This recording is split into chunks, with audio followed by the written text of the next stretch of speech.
Hey there, comic book friends, I'm Travis. It's time for another edition of Monster Comics Reviews. We're talking about superhero comics. And this is for 2 weeks ago, I believe. I'm going to jump right into these. First up is Astro City, issue number 7, beginning of a new story arc where we get introduced to a character by the name of Winged Victory. She is the girlfriend, it seems to be, of Samaritan. It's kind of a quiet relationship, I think, as far as in the media eye goes and whatnot. We find out a little bit about Winged Victory, a little bit of her origin, kind of get a sense of who she is. She's kind of like Wonder Woman, you know, in the whole feminist side of a thing, except she takes it even a step further, I think, as a whole. It seems that she funds classes and shelters and all kinds of like that, just strictly for women. That's who she helps and whatnot. And in this, she is being outed as being a villain. Villains are being captured, and as they're captured, they're basically exposing her as being the culprit behind it, that she's some secret. And it seems that society has always been kind of against her anyway. I think that this is kind of a writer's statement on women currently in society, in American society, how you know, women of power are celebrated for that power, but any opportunity to take them down seems to be a large group of people that maybe revel in that. So that's another, you know, aspect of the story. A good story. It's interesting. I think my feelings with Astro City as a whole now are, when I get done with this arc, I'm going to move to trades. I think that this has enough of a novel aspect to it, storybook storyness to it, that I think that's how I want to read it. I want to read this in trade, so I'm going to move to trades with it. I'm really enjoying it, but it doesn't have the need to, God, I gotta read it the next month when it comes out, kind of a thing. So I think that's what I'm going to do with that. Next up, we're going to talk about Batgirl, issue 26. Excellent issue. Finally ends the arc of The Wanted. And I say finally only because, of course, we've had a couple interruptions along the way as far as breaking this storyline. Of course, we've had conversations in the past about wondering how are they going to deal with Barbara being a Batwoman and resolving the whole, you know, she killed James Gordon Jr. and all that with Commissioner Gordon without her exposing herself as Batgirl. And she almost does in this issue. There are some absolutely excellent dialogue and lines between her and Gordon about how Gordon really just kind of goes, no, I don't want to know. I don't want to know who you are. I don't want to know who any of you are. Even though he wanted to arrest her and stuff. Excellent stuff, and her kind of processing the fact she has this secret, and she was really hoping to be able to share it, and now she can't share it. But she also resolves a lot of other internal issues that she has, you know, with her father, around the James Gordon thing, you know, around the fact that all of these Nightfall people that she's been fighting, they're basically been beating her up severely. She pretty much goes to town on them and takes it to all of them and beats them at their own game, which is excellent too. All around, really good comic, really strong ending to this arc and whatnot. Looking forward to seeing what's going forward. Not too excited about this Goftopia thing that's coming up, this whole whatever it is. I don't know that I'm really interested in that. But I'm looking forward to these issues are taken care of in Barbara's life. I'm hoping now we're going to see maybe some more story where she's just out there being Batgirl, fighting crime, and that sort of thing. I mean, I like the personal stuff that's going on there too, but I really would like to see some of her crime fighting have to do with fighting crime and less to do with her own personal issues. Seems to be a lot of what she ends up dealing with. She's using her superpower abilities to deal with her own issues more so than make Gotham a better place. So, but look, really excellent book. Looking for that. Next up, Batman issue 26. As we continue on through the 0 year, I'm still really enjoying this book. some people have the criticism that, oh, it's just we get to find the origin out of Gordon's trench coat. Well, it's a lot more than that. It shows the young Bruce Wayne, how brash he is, how non-plotting, non-waiting he is. This early stages of Batman that I think are really, really interesting. And it also does give us, the trench coat does give us an insight into Gordon and the fact that Gordon isn't as pure as the driven snow.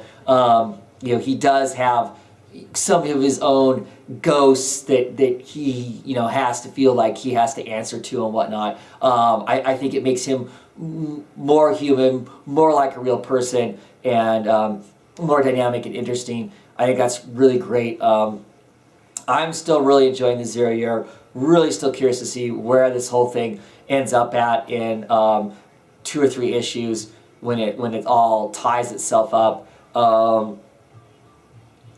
Very, very, very interesting. I just think it's this slowly putting together all these pieces of all of this information about who Bruce was during this era. Not necessarily all about telling, this is the thing that happened that made him be this, but just the process that's there. And no other book has shown us that process, I don't think. And so I think that's interesting. I think it's an interesting read and an enjoyable story. I look forward to seeing how it all ties itself together so we can talk about it some more then. Captain America issue 14. Cap goes toe-to-toe with Nuke, tries talking reason, doesn't work, ends up having to beat the silly snot out of him. This issue was more along the lines of what in my head would be a traditional Captain America story, in that it has to do with honor, country, service, patriotism, all that sort of stuff. There is an interesting part in here where Falcon saves this reporter, goes to snatch her camera, and she's like, you can't do that. And they have a discussion about freedom of press and freedom of speech, and there's some back and forth between the two of them about how he works for S.H.I.E.L.D., so he's working for a government agency that's going to suppress all of this stuff, and isn't that what they're supposed to be about, is not having these secret organizations that choose what you get to see as news and information and not. And his choice is to let her go, and that exposure is potentially going to create a rift between Falcon and Captain America and the agency and whatnot. So that part of it is interesting. I hope we delve more back into Captain America and his own personal stuff that he has going on. I hope we get to see more Jet Black. That's the stuff that I'm interested in. I'm still enjoying the book, though. I'm still enjoying the book, even with the heavy patriotism and freedom of speech stuff and whatnot, which doesn't always interest me. Next up is Forever Evil Arkham War issue 3. I was really kind of enjoying where this book was going up until this point. This issue just has moments in it that to me just feel incredibly ridiculous. The biggest one being, the cover, you see this fight between Killer Croc and Bane, which is fine that they were going to fight. That's cool. That's an interesting thing to have happen. The problem is the Penguin basically tells Bane, hey, look, these, the crazies, the people from Arkham aren't afraid of you.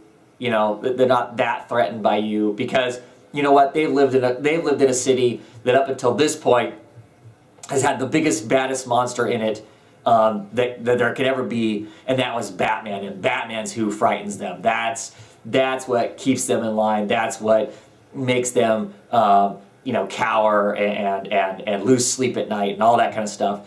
And so Bane kind of goes, well, yeah, goes down into his warehouse, his workshop, and builds him up a Batman suit. And so he goes storming out as Batman, so he looks like a giant hulking Batman. And to me, that's just dumb. I get it, but it just doesn't work. It just seemed kind of stupid and ridiculous, and the pages that are there that have that are just, I don't know. So, couple issues for this to redeem itself, this spin-off, but that whole thing just kind of left me shaking my head thinking it was pretty silly. Next up is issue 25 of Justice League. Obviously a Forever Evil spin-off. This is probably one of the most important Forever Evil books, I think. Basically, the best written one, for sure. We get to see the kind of origin history of Owlman, you know, who we all view as being the Batman of Earth 3. We find out who he really is. You know, he's not Bruce. He's not Bruce Wayne. We find out who he is and how he built what he is, what his interests are in Nightwing and the Dick Grayson from Earth 3, what their role was together. Really, really interesting stuff. Really, really interesting story. The conversation between them. It's this great piece of character work that is sorely missing out of the Forever Evil book itself. The Forever Evil book itself seems to be plot points, and the interesting stuff seems to happen in the Justice League book. Interestingly, both books are written by Jeff Johns, but this is the one that has the rich stuff in it, and the other one doesn't, for me. So, great issue of Justice League. So, really, really enjoyed that. Next up is number 1 from DC Comics, Justice League 3000. Wasn't sure I was going to think of this book. Of course, there was all the hype around this thing because the original group of guys that was going to be working on the book were most people considered a really fun run. They did, I believe it was either Justice League Europe, Justice League Detroit, something like that. They did a Justice League in there. I can't remember right now. I don't know why I'm drawing a blank on that. But, you know, Giffen and DeMatteis did the book along with McGuire. We heard early on McGuire gets removed from the book, and they bring in the artist Howard Porter to do the book, and they're going to kind of go, you know, potentially a different direction. I've heard on the internet there are lots of people who don't like the book because it's not what they wanted. Da da da da. I just went in, eyes open. Let's see what kind of a story they're going to tell us. And you know what? I actually like the story. It's interesting. I love the artwork. I love the style of artwork that's in it. So in this, it's a you know, 3,000 years. It's year 3000. We've gone through a utopia. We're coming out the backside of a utopia, basically. Not Earth, but humanity has kind of spread itself out amongst this conglomeration of societies and worlds, and things are kind of coming apart, and in a desperate to try and counteract and fight against the impending chaos that's coming, two twins who get sarcastically called the Wonder Twins, so they kind of adopt that to some degree, which is kind of amusing. They work for Cadmus. Cadmus is around, it's a powerhouse kind of a thing. They decide that they are going to resurrect the, what in history has declared the greatest superheroes the Earth and humanity has ever had. They're going to resurrect them and use them to counteract the impending chaos that's coming. And so they clone the Justice League. Cadmus has secretly had some DNA samples of the Justice League for quite some time. They figure out how to clone it. Well, in the process of cloning, not only do they clone it, they also do a memory implant as best that they can to try and make the Justice League really just like the Justice League was back in the 2000s, the current time. Well, it doesn't work out exactly that way. The Justice League is missing large pieces of memory. They don't have the camaraderie and family feel that the people now assume that the Justice League had back then. Their powers don't work exactly the same way. The Flash doesn't have the force field that keeps him from being torn apart by the Speed Force. So he actually has a force field that he has to use, and he still has to be careful he doesn't burn himself up. Green Lantern doesn't have a ring, but is pretty obsessed with getting a ring, but he still has his powers. Superman's missing some of his powers. Superman and Batman are constantly going at each other, trying to one-up each other, you know, basically kind of who's got the biggest penis kind of a thing. Lots of times there are some hilarious lines between them. Wonder Woman is much more barbaric. You know, if you wanted to take the basics of an Amazon. That's much more what she is. You know, chop people's heads off, you know, crush them, pump weights. She's actually really cool. I'm actually enjoying this. I'm looking forward to the next issue. It's pretty entertaining. You know, I'm kind of like everybody else. You know, Jesus, do we need another Justice League book? Do we need another book with all of these characters in it? But they're not the same characters. They're not the same characters just put in another place. I mean, these characters are distinctly different. I mean, they are those people, but they're missing large components that make them what they are, that we're all used to reading, and so it makes them completely different people, despite the names. So really, like I said, I'm enjoying it. I'm actually looking forward to it. The more I think about it, the more I enjoy it. So looking forward to getting the next issue of it, just to see what's there. Okay, Justice League of America issue 10, another Forever Evil spin-off, and this book is boring me. I feel like we've had at least 2 issues of almost the exact same thing, where it's just we get exposed to people's mental ideas of what their, you know, like prison might be, kind of a thing. Touch on the Matrix maybe a little more. We get a little more information on Stargirl and her origins, her history of how she came about who she is. But there's lots of panels in here that I swear to God, they just literally took the panel from early in the book and restuck it in the book and said the exact same words over and over again. Her stepfather literally says the same dialogue like 5 or 6 times throughout the entire book. I just want this to go somewhere. I like these characters. I like the villains that she's kind of been put up against right now. You know, Copperhead, Blockhead, you know, Deathstroke, Gigantica, Shadow Thief. I like those people. Let's just do something with it. We're not, because it's not really, nothing's happening right now, and so it's pretty frustrating. You know, so here we are. I'm going to collect this stuff all through all these Justice League stuff and whatnot through the Forever Evil until it's done, and then I'm going to decide what I'm doing with all Justice League stuff. Probably going to hang on to this Justice League Justice America because it's become Justice League of Canada.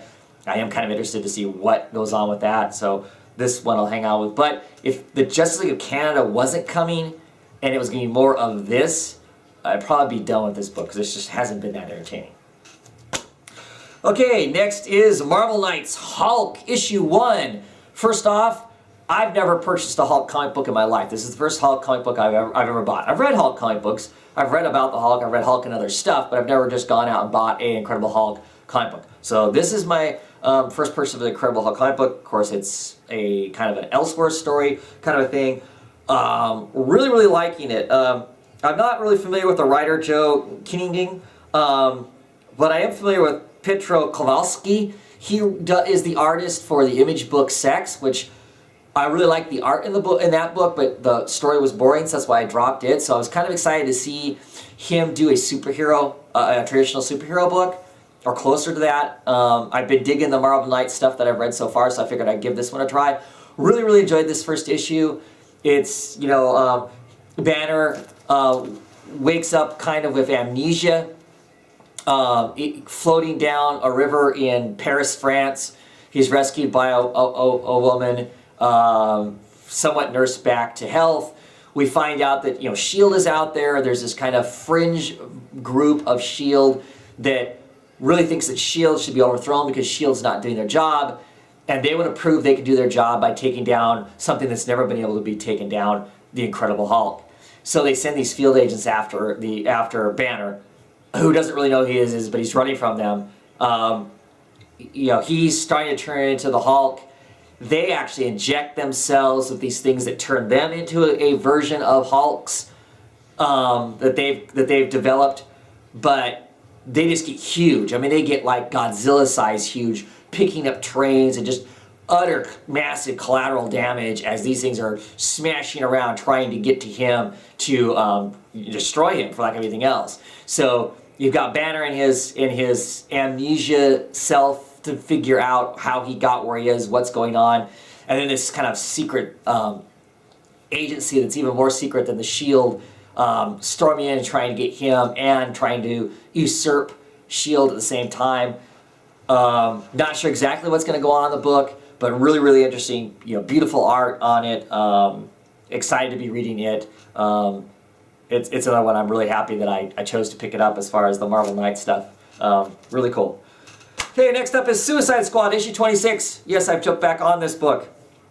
I'm curious about the whole James Jameson Jr. being in the group and the dynamics there, and I've read some of the prior issues with him in it, and his dynamics of Waller I find really fascinating. Unfortunately, this issue was more informational. We got to see some pictures and a whole bunch of boxes kind of informing us, Waller telling us what's in the basement, why it's in the basement, why they're doing what they're doing. I mean, it's important stuff to get kind of a reference as to why Waller is the way she is. Having been exposed to OMAC before, OMAC is in this book, so if you're an OMAC fan, you might want to check that out. Next couple issues I think are going to be pretty exciting, having OMAC in it, trying to kill, Waller and everybody else. So most of it is, like I said, is informational. Other than you get this pretty fun dialogue and resolution between Harley Quinn and James Jameson Jr. Harley Quinn is basically, kind of turncoat. She's the one that's dropped OMAC down in the place to destroy it. She's working for the Thinker. James Jameson actually stabs her in the back, literally, sticks her in the back in this thing, puts a collar on her, so now she's being controlled and is pretty amused by the fact that James was smart enough to slap a collar on and say, look, if you don't do what I say, the old collars we used to use, I'll blow your head off with it, kind of a thing. So that part's pretty cool. Like I said, though, a little more informational than what I really wanted. But it's interesting. It kind of gives us the origin of King Shark even, and King Shark's dad. So that's kind of, that stuff was interesting. But I'm hoping the next issue isn't quite so much of just a data dump that this one was.